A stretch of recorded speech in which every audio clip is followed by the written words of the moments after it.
시각화 세 번째 동영상입니다. 계산의 시각화, 자신이 알아볼 수 있게 적어라. 내가 이 동영상을 촬영하면서 자괴감을 많이 느껴요. 내가 정말 이것까지 가르쳐줘야 돼? 이런 생각이 드는 동영상이에요. 이거는 굳이 내가 전혀 촬영할 필요도 없는, 이거는 수학을 배우는 학생이라면 누구나 당연히 해야 하는 건데 이 당연한 걸 안 해. 그래서 내가 이걸 동영상을 촬영하는 거예요. 자, 이 동영상은 뭐냐면 알파벳을 어떻게 적는지 설명하는 동영상입니다. 내가 정말 이것까지 촬영해야 하나 싶어. 하지만 학생들이 자기가 적은 글씨를 자기가 못 알아봐서 계산이 틀려. 이거를 처음에는 그럴 수도 있다 쳐요. 근데 이 경험이 쌓이면 내가 글씨를 알아볼 수 있게 똑바로 적어야겠구나 이런 생각을 해야 하는데 계속 계산이 틀림에도 불구하고 계산을 똑바로 적지 않아요. 자, 그걸 설명해 주는 동영상입니다. 일단은 숫자 5부터 얘기할게요. 내가 학교 다닐 때는 숫자 5를 이렇게 적으라고 배웠어요. 근데 요즘 학생들은 숫자 5를 이렇게 적더라고. 그래서 이걸 빨리 쓰면 이렇게 써버려. 그래서 3자랑 헷갈려져 버려요. 그죠? 3자랑 헷갈리지. 그래서 내가 권하는 건 이렇게 적던지 아니면 이게 익숙한 사람은 이렇게 적더라도 3자랑 헷갈리지 않기 위해서 신경 써서 적어줘요. 이거 5자랑 3자랑 본인이 스스로 헷갈려서 문제 틀리는 경우 있어요. 5자랑 3자랑 잘 구분해서 적어요. 자, 그리고 알파벳 A를 적을 때 영어 책에는 A자가 이렇게 인쇄되어 있는 경우가 있어요. 영어 책에는 A자가 이렇게 인쇄되어 있어서 학생들이 A자를 이렇게 써. 저는 학생들한테 이렇게 쓰지 말라고 그래요. 왜 그러냐면 그리스 문자 알파랑 헷갈리기 때문에. 그리스 문자 알파랑 헷갈리기 때문에 A는 이렇게 쓰지 마라. A는 반드시 이렇게 써라. 라고 학생들한테 얘기해 줍니다. 자, G자도 마찬가지죠. G자를 학생들 중에 이렇게 쓰는 학생들이 있어요. 그러면 숫자 9랑 헷갈리기 때문에 이렇게 쓰지 마라. G자는 이렇게 써라. 라고 학생들한테 얘기해 줘요. H도 마찬가지예요. H를 이렇게 쓰는 학생들이 있어요. 이렇게 쓰면은 어떤 일이 발생하냐면 나중에 급하게 쓸 때 N이랑 헷갈리는 경우가 생겨요. 이 짝대기를 좀 짧게 해가지고 H랑 N이랑 헷갈리는 경우가 있어요. 그래서 H랑 N이랑 헷갈리지 않기 위해서 H는 이렇게 적으라고 얘기해줘요. H는 이렇게 적습니다. 자, 그리고 허수단위 I. 고등학교 1학년 과정에서 배우죠. 허수단위 I를, 이렇게 적는 학생들이 있어요. 이렇게 적지 말고 허수단위 I는 이렇게 적으라고 그래요. 알파벳 L. 이렇게 적으면 숫자 1이랑 헷갈려요. 알파벳 L은 이렇게 적어야 합니다. 알파벳 Q. 영어 시간에는 Q자를 이렇게 적었지만 이렇게 적으면 숫자 9랑 헷갈려요. 그래서 알파벳 Q는 이렇게 적는 겁니다. 가끔 G랑 Q랑 헷갈려하는 학생들이 있는데 G는 이렇게 생겼고 Q는 이렇게 생겼어요. G는 이렇게 생기고 Q는 이렇게 생겼어요. 알파벳 G랑 Q랑 헷갈리면 안 됩니다. 알파벳 Q 이렇게 적으면 안 돼요. 나도 영어 시간에는 알파벳 Q를 이렇게 적어요. 그렇지만 수학 시간에는 알파벳 Q를 이렇게 안 적어요. 수학 시간에는 알파벳 Q 이렇게 적어요. 자, 알파벳 T. 어떤 학생들은 알파벳 T를 이렇게 적는 학생들이 있어요. 이렇게 하면 덧셈이랑 헷갈려. 반드시 굽혀서 T랑 헷갈리면 안 돼요. 그리고 알파벳 U 대문자. U 소문자는 이렇게 적으면 되는데 U 대문자를 언제 쓰냐면 집합단원에서 전체 집합 나타낼 때. 전체 집합 나타낼 때 U 대문자를 이렇게 쓰면 이게 합집합이랑 헷갈립니다. 그래서 전체 집합 U를 이렇게 쓰는 사람도 있고 이렇게 쓰는 사람도 있고 이렇게 쓰는 사람도 있고 여러 가지가 있는데 나는 이렇게 각지게 그려요. 전체 집합 U를. 그래서 전체 집합 U는 이렇게 적어라 라고 얘기를 해주고, 그리고 W를 이렇게 곡선으로 그리는 사람이 있어요. 그리스 문자 오메가랑 헷갈립니다. W는 각지게 적어주세요. 자, X 이렇게 적는 사람들이 있어요. 나도 영어 시간에는 X를 이렇게 써. 나도 영어 시간에 X를 이렇게 쓰는데 수학 시간에는 X를 이렇게 쓰면 곱하기랑 헷갈리기 때문에 X는 이렇게 쓰세요. 혹은 이렇게 써도 좋아요. 근데 이렇게 쓰다 보면 나중에 사자랑 헷갈려서 나는 다시 여기로 돌아왔어요. 나 같은 경우는 맨 처음에 X를 이렇게 썼다가 요렇게 썼다가 다시 이걸로 돌아왔어요. 자기 편할 대로 해요. 하지만 x는 이렇게 쓰면 안 돼. 곱하기랑 같이 쓰면 안 돼요. 자, y자도 이렇게 쓰지 마요. y자 이렇게 쓰면 나중에 곱하기랑 헷갈려요. 진짜로. y자 이렇게 쓰면 나중에 곱하기랑 헷갈려져. 그래서 y자는 이렇게 쓰는 게 아니라 이렇게 쓰는 거예요. 자, z자도 마찬가지. z자 이렇게 쓰는데 나도 영어 시간에는 z를 이렇게 써요. 하지만 수학 시간에는 z자를 이렇게 쓰면 숫자 2랑 헷갈리기 때문에 수학 시간에는 z자를 이렇게 쓰는 거예요. 내가 지금 이렇게 설명을 하면서도 내가 지금 뭔 짓을 하고 있나 싶어요. 이 동영상을 보는 사람 중에 어떤 사람은 야, 이런 대단한 정보를 야, 아무도 가르쳐주지 않는 이 귀한 정보를 이렇게 감탄하는 사람이 있을지 모르겠는데 아마 대부분 사람들은 이 동영상 보면서 그런 생각할 거예요. 도대체 저걸 왜 설명하고 있지? 이렇게 생각할 거예요. 나도 지금 그런 생각을 하면서 지금 동영상을 촬영하고 있는 거예요.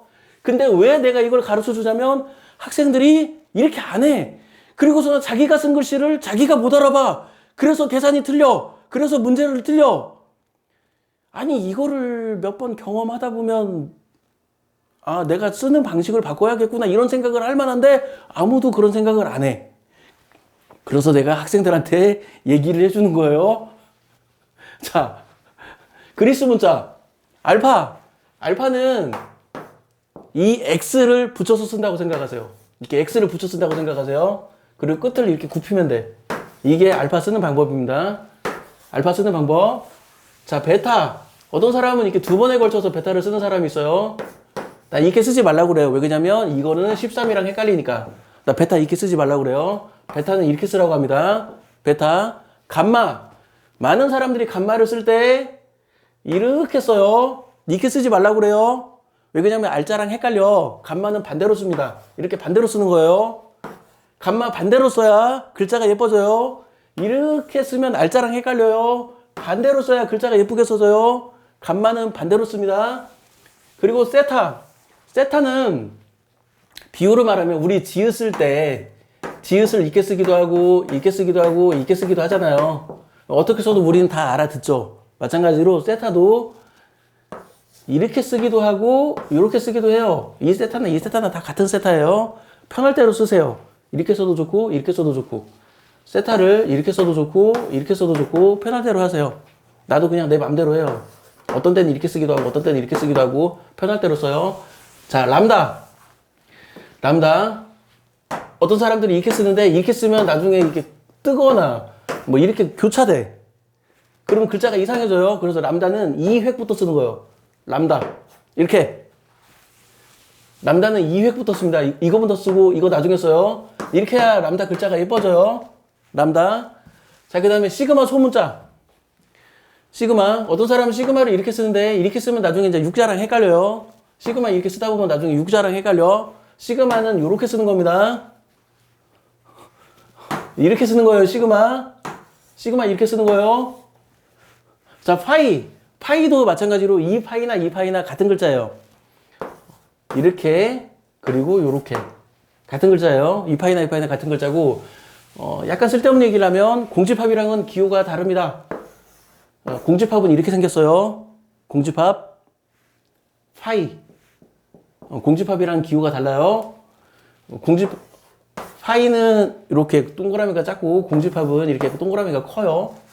그리고 오메가는 이거 보노보노 콧구멍처럼 이렇게 동그랗게 쓰라고 내가 학생들한테 이렇게 얘기를 해요. 자, 여기까지 이제 문자 쓰는 걸 얘기했고 그 다음에 기호 쓰는 법 얘기해 줄게요. 자, 기호는 이탈릭체로 쓰지 않습니다.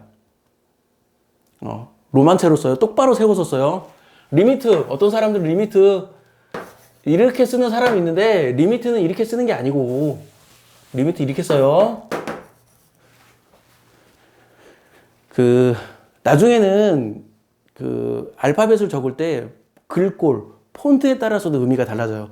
이게 똑바로 서 있냐, 이탈릭체냐, 볼드체냐, 이 글꼴에 따라서 의미가 달라지기 때문에 글꼴도 신경 써서 써야 돼요.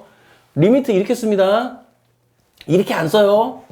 이렇게 써요. 사인, 코사인, 탄젠트 같은 경우에도 뭐 사인, 뭐 코사인, 뭐 탄젠트 뭐 이렇게 쓰는 사람들이 있는데 이렇게 쓰는 게 아니라 사인, 코사인, 탄젠트 이렇게 써요.